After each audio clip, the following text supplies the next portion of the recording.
Crypto has prepared for divided U.S. government, Republican rise. A partisan mess on Capitol Hill may not be a bad thing for the crypto industry, which has friends on both sides of the aisle and legislative efforts that are, so far, bipartisan. As U.S. voters head to the polls Tuesday, the crypto industry is confident that it's positioned itself well for the newly divided government expected to emerge when the votes are tallied. Legislation that could finally establish U.S. oversight of digital assets is already bipartisan, and the industry's funding of political campaigns has supported a number of well-placed Republicans. Split control of the federal government could bode well for future crypto policy and regulation, said Kristin Smith, executive director of the Blockchain Association in Washington. In the current Congress, there is growing bipartisan collaboration on major legislation, and we would expect that trend to continue, and likely accelerate, if control changes hands. However, while Republicans are more likely to emphasize a need for the U.S. to allow for crypto innovation and are less rigid about financial rules, taking over Congress doesn't have an immediate impact on how cryptocurrencies will fare in future regulations. The heads of U.S. regulatory agencies remain Democratic appointees, and lawmakers still have a Democratic gatekeeper in President Joe Biden,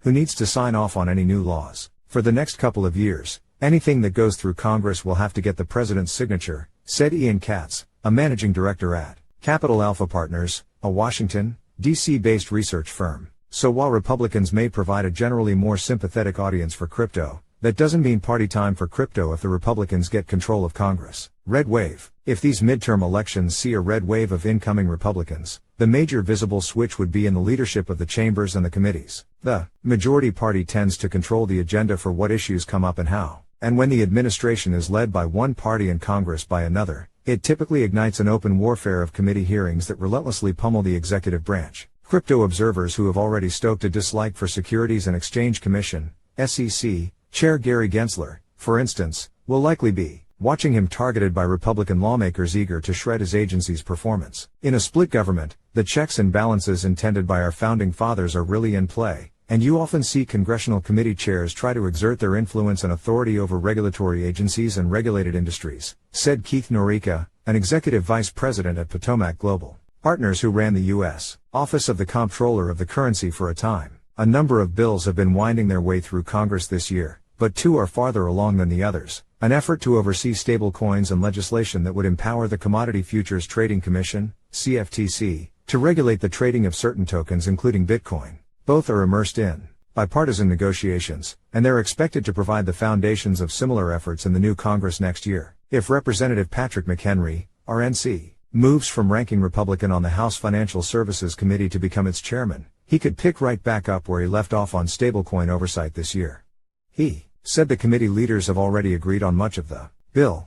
The CFTC legislation is primarily an effort in the Senate Agriculture Committee, a product of common ground between Chairwoman Debbie Stabenow, Democrat Michigan, and top Republican Senator John Boozman, Republican Arkansas, though it doesn't settle some of the uncertainties over which tokens should be regulated as commodities and which as securities. The Digital Commodities Consumer Protection Act, DCPA, has drawn some industry support, including from FTX CEO Sam Bankman-Fried. However, the industry has also been wary of how it might affect decentralized finance, DeFi, so negotiations have continued. The current Democrat-dominated government already provided cryptocurrency lobbyists some practice for navigating a partisan divide, because it was, for practical purposes, a majority in name only. The Democrats' control of the Senate was so tenuous that legislation usually needed bipartisan support. If Republicans McHenry and Boozman end up taking over their committees, crypto industry campaign donations have benefited both of them this year. Crypto Political Action Committees, PACs, have given tens of millions to candidates from both parties.